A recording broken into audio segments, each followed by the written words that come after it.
ಮಳೆಗಾಲಕ್ಕೊಂದು ಬಿಸಿ ಬಿಸಿ ಪೂಂಬೆ ರೊಟ್ಟಿ ಮಾಡುವ, ಭಾರಿ ಸೂಪರ್ ಆಗಿರ್ತದೆ. ನಮ್ಮನೆಲ್ಲೊಂದು ಬಾಳೆಗೊನೆ ಬಿಟ್ಟಿತ್ತು ನೋಡಿ, ಇದೇ ನನ್ನ ಬಾಳೆ ಗಿಡ. ಬಾಳೆಗೊನೆ ಹಣ್ಣಾಗ್ಲಿಕ್ಕೆ ಇಟ್ಟಿದ್ದೇನೆ, ಅದರ ಹೂವಿತ್ತು, ಪೂಂಬೆ ಅಂತ ಹೇಳ್ತೇವೆ ನಾವು ತುಳುವಲ್ಲಿ. ಅದನ್ನು ಉಪಯೋಗಿಸ್ಕೊಂಡು ಇವತ್ತು ನಾನೊಂದು ರೊಟ್ಟಿ ಹೇಗೆ ಮಾಡೋದಂತ ಹೇಳಿ ತೋರಿಸಿಕೊಡ್ತೇನೆ. ಈ ಬಾಳೆ ಗಿಡದಲ್ಲಿ ಏನು ಬಿಸಾಕ್ಲಿಕ್ಕಿಲ್ಲ, ಅದಕ್ಕಾಗಿ ಹೂವಿನ ರೊಟ್ಟಿ ಮಾಡ್ತಾ ಇದ್ದೇನೆ. ಹೇಗೆ ಮಾಡೋದಂತ ಹೇಳಿ ಇವತ್ತಿನ ವಿಡಿಯೋದಲ್ಲಿ ನೋಡುವ. ವಿಡಿಯೋ ಸ್ಟಾರ್ಟ್ ಮಾಡುವ. ನಾನು ಆಶಾ ಉಡುಪ ಕಟಿಂಗ್. Welcome back to Karavali mirror.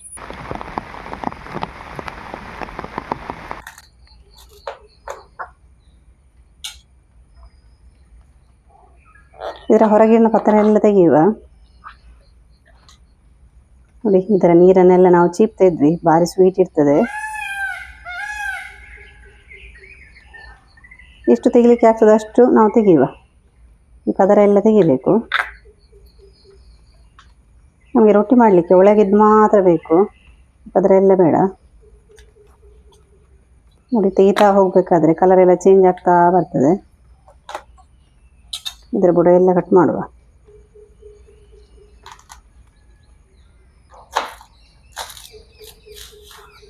ಇದನ್ನಿನ್ನು ಚಿಕ್ಕದಾಗಿ ಕಟ್ ಮಾಡುವ.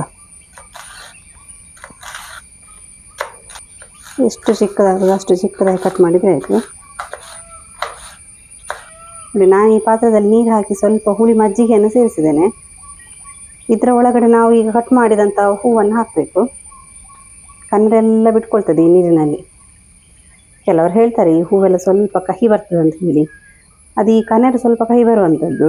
ನಾವು ಈ ಥರ ಮಜ್ಜಿಗೆ ರೆಡಿ ಮಾಡಿದಂತಹ ನೀರಿಗೆ ಹಾಕಿಟ್ರೆ ಕಣ್ಣೆರೆಲ್ಲ ನೀರಲ್ಲಿ ಬಿಟ್ಕೊಳ್ತದೆ. ನೋಡಿ, ನಾನಿಲ್ಲಿ ದೋಸೆ ಅಕ್ಕಿಯನ್ನು ಒಂದು 3 ಗಂಟೆ ನೆನೆಸಿಟ್ಟಿದ್ದೇನೆ. ಚೆಂದ ನೆನೆದಿದೆ. ಅದರ ಒಟ್ಟಿಗೆ ಸ್ವಲ್ಪ ಮೆಂತೆ ಹಾಕಿದ್ದೇನೆ, ಒಂದು ಅರ್ಧ ಚಮಚದಷ್ಟು. ಇವಾಗ ಇದನ್ನೆಲ್ಲ ಮಿಕ್ಸಿಗೆ ಹಾಕ್ಕೊಳ್ಳುವ. ರೊಟ್ಟಿ ಮಾಡೋ ಮಸಾಲೆಗೆ ನಾನು ಒಂದು ತುಂಡು ಬೆಲ್ಲ ತಗೊಂಡಿದ್ದೇನೆ. ಹಾಗೆ ಒಂದು ಅರ್ಧ ಚಮಚದಷ್ಟು ಅರಶಿನ, ನೆಲ್ಲಿಕಾಯಿ ಗಾತ್ರದಷ್ಟು ಹುಣಸೆ ಹುಳಿ, 3 ರಿಂದ 4 ಬ್ಯಾಡಗಿ ಮೆಣಸು, ರುಚಿಗೆ ತಕ್ಕಷ್ಟು ಉಪ್ಪು, ಹಾಗೆ ಒಂದು 2 ಸ್ಪೂನ್ ಆಗುವಷ್ಟು ಕೊತ್ತಂಬರಿ. ಫಸ್ಟಿಗೆ ಒಂದು ಮೀಡಿಯಂ ಸೈಜ್ನ ತೆಂಗಿನಕಾಯಿನ ಈ ಥರ ತೊಳೆದಿಟ್ಕೊಂಡಿದ್ದೆ, ಅದನ್ನು ಹಾಕುತ್ತೇನೆ. ಅಕ್ಕಿಯಲ್ಲಿದ್ದ ನೀರನ್ನೆಲ್ಲ ತೆಗೆದು ನಾವು ಮಿಕ್ಸಿಗೆ ಹಾಕಬೇಕು, ಸ್ವಲ್ಪ ಕೂಡ ನೀರಿರಬಾರ್ದು. ನಾವು ರೆಡಿ ಮಾಡಿದಂತಹ ಕೊತ್ತಂಬರಿ, ಹಾಗೆಯೇ ಬೆಲ್ಲ, ಹುಳಿ, ಅರಶಿನ, ಬ್ಯಾಡಗಿ ಮೆಣಸನ್ನ ಕಟ್ ಮಾಡಿ ಹಾಕ್ಕೊಳ್ತೇನೆ, ಬೇಗ ಸಣ್ಣ ಆಗ್ತದೆ. ರುಚಿಗೆ ತಕ್ಕಷ್ಟು ಉಪ್ಪು. ನೀರು ಬೇಕಾದರೆ ಸ್ವಲ್ಪ ನೋಡಿಕೊಂಡು ಮತ್ತೆ ಸೇರಿಸಿದರೆ ಆಯಿತು. ಇಷ್ಟನ್ನೆಲ್ಲ ಸೇರಿಸಿ ನುಣ್ಣಗೆ ರುಬ್ಬುವ. ನೋಡಿ, ಮಿಶ್ರಣವನ್ನು ನೀರು ಹಾಕದೆ ಇಷ್ಟು ಸಣ್ಣ ರುಬ್ಕೋಬೇಕಾಯ್ತಾ. ನಾನಿಲ್ಲಿ ಸ್ವಲ್ಪ ಕೂಡ ನೀರು ಸೇರಿಸಲಿಲ್ಲ, ಅಂದರೆ ರೊಟ್ಟಿಗೆ ಉಂಟಲ್ಲ ಹಿಟ್ಟು ತುಂಬ ನೀರು ಹಾಕಬಾರ್ದು. ನೋಡಿ, ಮಜ್ಜಿಗೆ ನೀರು ಹೇಗೆ ಕಲರ್ ಬಂತಂತೇಳಿ. ಈ ನಮ್ಮ ಹೂವಿನಲ್ಲಿದ್ದ ಕನರೆಲ್ಲ ನೀರಿಗೆ ಬಿಟ್ಕೊಂಡಿದೆ. ಈ ಥರ ಹಾಕಿಟ್ರೆ ಆದಷ್ಟು ಕಹಿ ಹೋಗ್ತದೆ. ಮತ್ತು ಸ್ವಲ್ಪ ಏನಾದರೂ ಕಹಿ ಬಂದರೆ ಏನು ಪರವಾಗಿಲ್ಲ. ಹೂವಲ್ಲಿದ್ದ ನೀರೆಲ್ಲ ತೆಗೆದು ನಾವು ಈ ಥರ ಸೇರಿಸ್ಬೇಕು ಮಸಾಲೆಗೆ. ಒಂದು ಚಿಕ್ಕ ಸೈಜ್ನ ನೀರುಳ್ಳಿಯನ್ನು ಕಟ್ ಮಾಡಿ ತಗೊಂಡಿದ್ದೇನೆ, ಅದನ್ನು ಇವಾಗ ಒಟ್ಟಿಗೆ ಹಾಕ್ಕೊಳ್ತಾ ಇದ್ದೇನೆ. ಅದರ ನೀರುಳ್ಳಿ ಎಲ್ಲ ಹಾಕಿದರೆ ಸ್ವಲ್ಪ ಟೇಸ್ಟ್ ಚೇಂಜ್ ಬರ್ತದೆ. ಬೇಕಾದವರು ಹಾಕೋಬೋದು. ನಾವು ಹಾಕೋ ಮಸಾಲೆ ಎಲ್ಲ ಹಾಕಿ ಆಯಿತು. ಇನ್ನು ಇದೆಲ್ಲವನ್ನು ಸರಿ ಮಿಕ್ಸ್ ಮಾಡುವ. ನೋಡಿ, ಇಷ್ಟು ಗಟ್ಟಿ ಗಟ್ಟಿ ಇರಬೇಕು. ಈ ಹೂವಲ್ಲಿದ್ದ ನೀರು ಕೂಡ ಸರಿ ತೆಗಿಬೇಕು. ಅದನ್ನು ಹಿಂಡಿ ಹಾಕೋಬೇಕು. ಇದಕ್ಕೊಂದು 2 ಸ್ಪೂನ್ ಆಗುವಷ್ಟು ಎಣ್ಣೆಯನ್ನು ಸೇರಿಸುವ. ಈ ಎಣ್ಣೆ ಹಾಕೋದ್ರಿಂದ ನಮ್ಮ ಈ ಹೂವಲ್ಲಿ ಏನಾದರೂ ಈ ಮೇಣದ ಅಂಶ ಇದ್ದರೆ ಅದು ಸರಿ ಆಗ್ತದೆ. ಹಾಗೆ ನಮ್ಮ ರೊಟ್ಟಿಗೆ ಟೇಸ್ಟ್ ಚೆನ್ನಾಗಿ ಬರ್ತದೆ. ನಮಗೆ ರೊಟ್ಟಿ ಅಂತ ಹೇಳಿದರೆ ಬೇರೆ ಬೇರೆ ಥರದಲ್ಲಿ ಮಾಡ್ಕೋಬೋದು.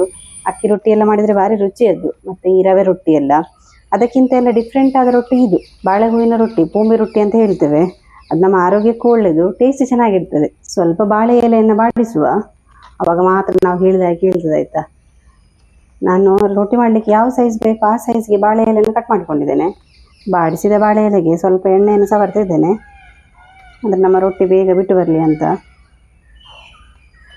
1.5 ಸೌಟ ಆಗುವಷ್ಟು ಹಿಟ್ಟನ್ನು ಸೇರಿಸಿದೆ. ಸರಿ ತಟ್ಟುವ. ನೋಡಿ, ರೊಟ್ಟಿ ಹೇಗೆ ನೀರು ಬಿಟ್ಕೊಂಡಿದೆ. ಈ ಹೂವು ಹಾಗೆ ನೀರುಳ್ಳಿ ಎಲ್ಲ ಸೇರಿ ನೀರು ಬಿಟ್ಕೊಳ್ತದೆ. ಎಷ್ಟು ತೆಳುವಾಗ್ತದೋ ಅಷ್ಟು ತೆಳುವಾಗಿ ತಟ್ಟುವ ರೊಟ್ಟಿಯನ್ನು. ನೋಡಿ, ಇಷ್ಟು ತೆಳುವಾಗಿ ಹಾಕಬೇಕು. ದೋಸೆ ಕಲ್ಲನ್ನು ತಗೊಂಡಿದ್ದೇನೆ. ಎಣ್ಣೆನ ಸ್ವಲ್ಪ ಎಲ್ಲ ಕಡೆಗೆ ಈ ಥರ ಮಾಡಿಕೊಳ್ಳುವ.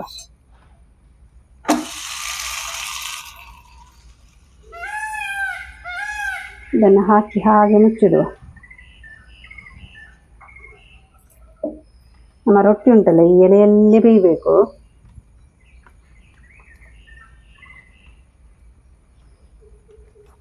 ಒಂದು 3 ರಿಂದ 4 ನಿಮಿಷ ಹಾಗೆ ಹಾಕಿ ಇಟ್ಟಿದ್ದೆ. ನೋಡುವ ಹೇಗಾಗಿದೆ ಅಂತೇಳಿ. ರೊಟ್ಟಿ ನೋಡಿ ಎಲೆ ಬಿಟ್ಟು ಹೇಗೆ ಬರ್ತದೆ ಅಂತೇಳಿ.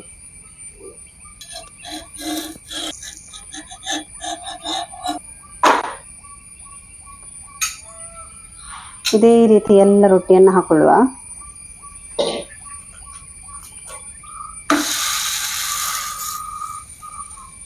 ನಮ್ಮ ರೊಟ್ಟಿ ನೋಡಿ ಹೇಗೆ ಬಂದಿದೆ ಅಂತ ಹೇಳಿ. ಬಿಸಿ ಬಿಸಿ ರೊಟ್ಟಿಗೆ ಸ್ವಲ್ಪ ತುಪ್ಪ ಹಾಕೊಂಡು ಸೇವಿಸಬೇಕು, ಭಾರಿ ರುಚಿ ಇರ್ತದೆ.